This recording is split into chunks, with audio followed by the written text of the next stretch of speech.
Hey guys, welcome back to my channel for another banger.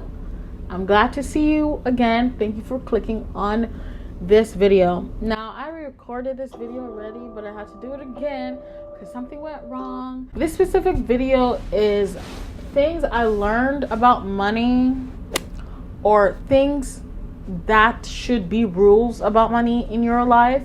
If you want more money, the things that you need to do to have that money, or mindsets that you need to have. Number one, no debt. No debt. Do not get into credit card debt. Do not spend money that you don't have or things that you don't need. Okay? Creating large amounts of debt, especially credit card debt, is very detrimental for your money health.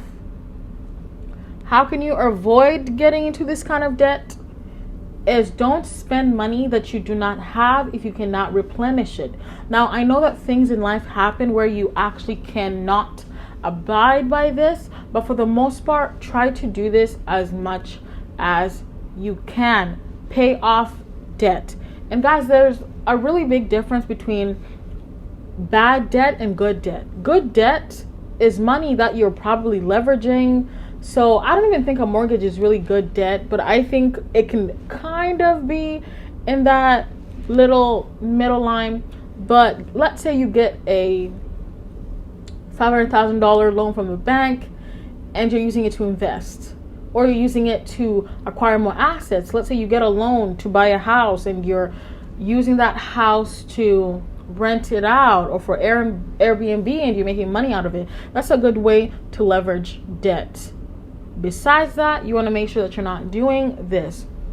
Number two has to be, you have to have an emergency fund at every point in time. Now, I've already talked about this in a video that I did when I first started my channel 1 year ago, but I think that it's really important to know. I personally don't do this, and I can make a video on why I do not do this anymore. But for a person, I think for anybody, you need to make sure that you have money set aside for a rainy day. And if COVID did not teach us anything, it is you must have money set aside for any day. Even if you have $100,000, that's your net worth. You got to make sure that you do have an emergency fund. Number three rule about money is stop living above your means. Okay? If you do not have it, you don't have to buy it. You don't have to have the latest phone. You don't have to have the latest computer. You do not have to have a lifestyle that doesn't match what you actually have. Okay?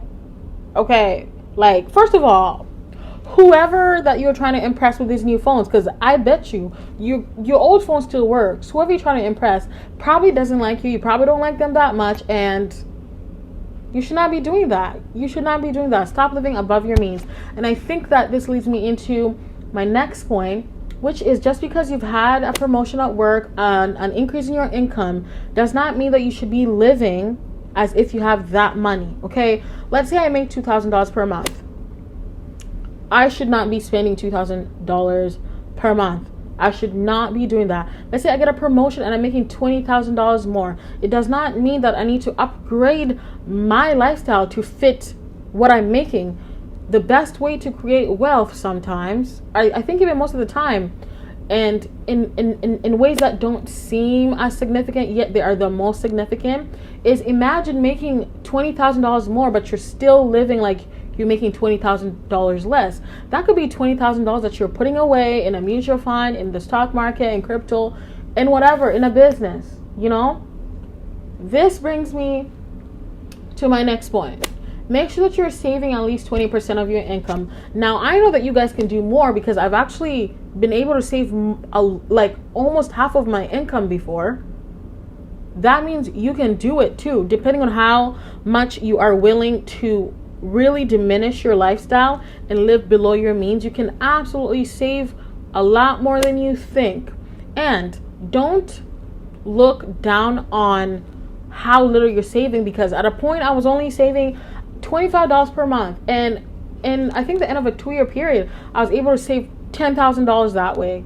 It seemed so little, it didn't really hurt me at that point in time. So you want to make sure that you're actually taking baby steps to reach your goals.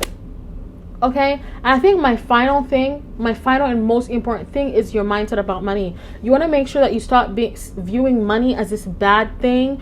I remember when I was growing up, or at least just generally, I did not have a very good view of money. I'd be like, maybe like people that have money are mean, or rich people maybe got this money in dishonest ways, or just my mindset about money was not correct. And I want you to know that people that have money do not view money as bad, or money does not buy happiness. Of course, you're not going to have money, and this is why you don't got money, because your mindset about money is pretty terrible. And how do you expect to get money if you think about it as something bad? That you are on two totally different frequencies. So if you want money, you're going to have to get on that money's frequency, okay? And stop viewing people with money or money in itself as something that changes people, because I don't think money changes people. I think that people were that way before they had the money. If somebody's a very giving person, they tend to get even more giving when they have more. If somebody is stingy, if they have money, they're going to be even more stingy. So money does not change people. That person was that person before they had that money. So you want to make sure that you have a good mindset about money, and that mindset flows into the way that you use your money, handle your money, manage your money, whatever way that you want to do. And I think that I forgot one point, and which is you want to make sure that you have a budget. Even though you're not one who likes writing things down, just make sure that you spend around the same amount of money every month, and you don't make big purchases outside of that budget that are redundant, that you don't need, okay? Stop trying to impress people. Try and get a really minimalistic lifestyle, or try to find alternatives to things that you like. For example, I love smoothies. Like, if I could buy a smoothie every day, I could probably do that. But I tend to buy fruits, cut them up, freeze them. That way I could still get what I want. If you're somebody that's a coffee drinker, just buy a coffee maker and make your coffee at home and buy all the stuff at home. You're going to find that you're saving money. I know a lot of people that spend at least $7 per day on Starbucks. So if I'm calculating this, $7 per day in a 30-day period, what is that? A lot of money. Now translate that into a year. That's going to be a lot of money. So you want to make sure that you are totally avoiding these sorts of things, because less is more. Less is more. It may seem like you can't save with your low income job, or you can't save because you have so many expenses, but you don't need Netflix. You can cut that subscription off. You have Spotify subscription, have Apple Music subscription. I hear a lot of people say they can't save, but they have so much subscription. Just like, girl, check those out. Check those out and make sure that you're cutting that down, because this can help you reach your goals faster because you are saving more. Now, you guys, I hope this video was helpful, insightful. It's really a repeat of a video I did a long time ago, but it's a new year, and I feel like it's a great time to hear these things again for the year ahead, so that you are posited for success, okay? So you can have a successful year in terms of your financial habits and financial freedom. On that note, don't forget to like this video, subscribe, share with a friend, and let me know what you think down below in the comments. On that note, I'll see you in my next video. Bye-bye.